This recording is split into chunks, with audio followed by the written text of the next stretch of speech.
জয় গুরু। পরম প্রেমময় শ্রী শ্রী ঠাকুরের আতুল চরণে জানে আমার শতকোটি প্রণাম। শ্রী শ্রী বর্মার চরণে জানে আমার শতকোটি প্রণাম। শ্রী শ্রী বদ্দার চরণে জানে আমার শতকোটি প্রণাম।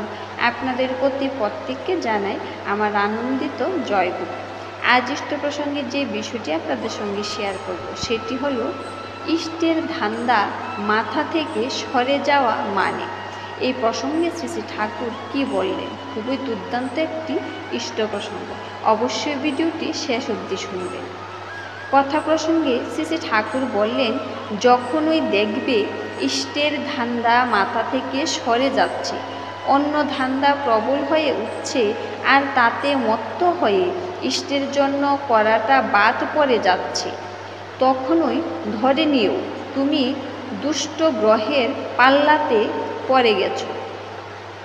ওই অবস্থায় জোর করে নিজেকে ইষ্টার্থী চলনে ও করণে ব্যাপৃত করতে হয়, তাতে দুর্ভোগ অনেকটা কমে। কথা প্রসঙ্গে শ্রী শ্রী ঠাকুর বললেন, ইষ্ট সেবা থেকে বিরত হতে নেই কোনো কালে, আর ইষ্ট সেবা করতে গেলেই পরিবেশের সেবা করতে হয়। ইষ্ট স্বার্থ প্রতিষ্ঠায় নজর রেখে নিজের স্বার্থ বড় করে দেখতে গেলেই নিজের স্বার্থ খোয়ান হয়। এই হলো বিধির বিধান। এই সত্য যে না জেনেছে সে হলো বেকুব। একজন জিজ্ঞেস করলেন, ঠাকুর, সদ্গুরু কি একই সময়ে বহু থাকতে পারেন? শ্রী শ্রী ঠাকুর বললেন, ওদের মধ্যেও স্তর ভেদ আছে। সদ্গুরু ভাগবত গুরু। ভাগবত পুরুষ, অর্থাৎ পুরুষোত্তম বা অবতার মহাপুরুষ যিনি, তিনি একই থাকেন। তবে তার জীবনদশায় সিদ্ধপুরুষ আরও অনেকে থাকতে পারেন। যে কোনো সিদ্ধপুরুষই গুরু হতে পারেন। তবে যিনি যেই গুরু আশ্রিত হয়ে সিদ্ধ হন না কেন, তিনি প্রকৃত সিদ্ধ কিনা তার পরখ হচ্ছে তিনি ওই যুগ পুরুষোত্তমে সশ্রদ্ধ নতিপরায়ণ কিনা। তার দীক্ষায় দীক্ষিত না হলেও তার গুরুত্ব সম্বন্ধে তার সোচ্চার স্বীকৃতি থাকবেই। এইটি যদি ঠিক থাকে তবে প্রত্যেককে তার গুরুনিষ্ঠা বজায় রেখেও পরমগুরু যিনি তার সম্বন্ধে অবহিত হয়ে চলতে পারবে। এতে প্রত্যেকেরই মঙ্গল এবং সংহতি ও শত হয়ে ওঠে। সিদ্ধপুরুষ যারা, তারা বিচ্ছিন্নপন্থী হলেও তাদের মধ্যেও পারস্পরিক সৌহার্দ্য ও স্বীকৃতি থাকা একান্ত বাঞ্ছনীয়। শ্রী শ্রী ঠাকুর বললেন, সিদ্ধপুরুষ বলে পরিচিত কোনো ব্যক্তি যদি অন্য সিদ্ধপুরুষ বা যুগ পুরুষোত্তমকে নিন্দা করেন, তবে বুঝতে হবে তার মধ্যে ঘাটতি আছে।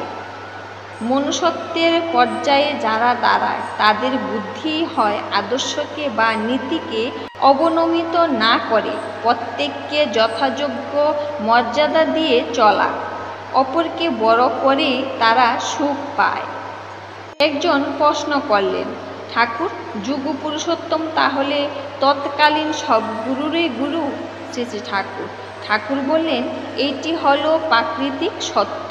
তবে তার কোনো গুরুত্বের অহং থাকে না।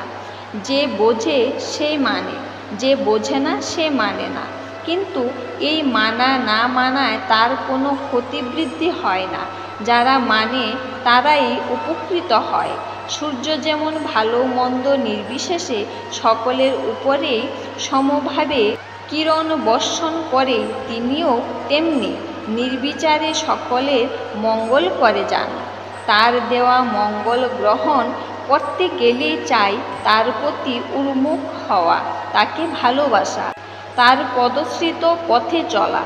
নইলে তিনি আমাদের মঙ্গলের অধিকারী করে তুলতে চাইলেও আমাদের সহযোগিতা ছাড়া তা তিনি পারেন না। পুরীতে জগন্নাথের মন্দিরে যদি যাও, তাহলে দেখতে পাবে জগন্নাথের হাত নেই। জগন্নাথ জনে জনে হাত বিলিয়ে নিজে হাতহীন হয়ে বসে আছেন। আমাদের উপর তার কোনো হাত নেই। কিন্তু যেই আমরা তাকে আমাদের হাত দুখানি দিয়ে নিবিড়ভাবে আঁকড়ে ধরব, অমনি আমরা তার হাতে চলে যাব। তখন তার ইচ্ছায় আমরা চালিত করব নিজেদের। অমনি করে আমরা এই মঙ্গলের অধিকারী হব, যে মঙ্গল তিনি আমাদের দিতে চান। এই ছিল আজকের নিবেদন। আবারও পরমপিতার আতুল চরণে আপনাদের প্রতি প্রত্যেকের মঙ্গল কামনা করে ইষ্ট প্রসঙ্গ এখানে শেষ করছি। ভুল ত্রুটি হলে ক্ষমা করবেন। জয় গুরু।